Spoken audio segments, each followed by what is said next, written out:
ਕਰੀ ਬੈਠੇ ਆ ਨੋਵਾ ਬਈ ਨੋਵਾ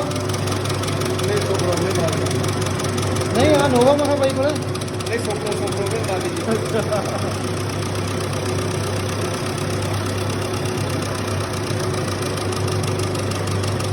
ਚੰਗੀ ਭਲੀ ਆਈ ਤੇ ਮੈਂ ਉੱਤੇ ਆ ਕੇ ਬਣਾ ਦੋ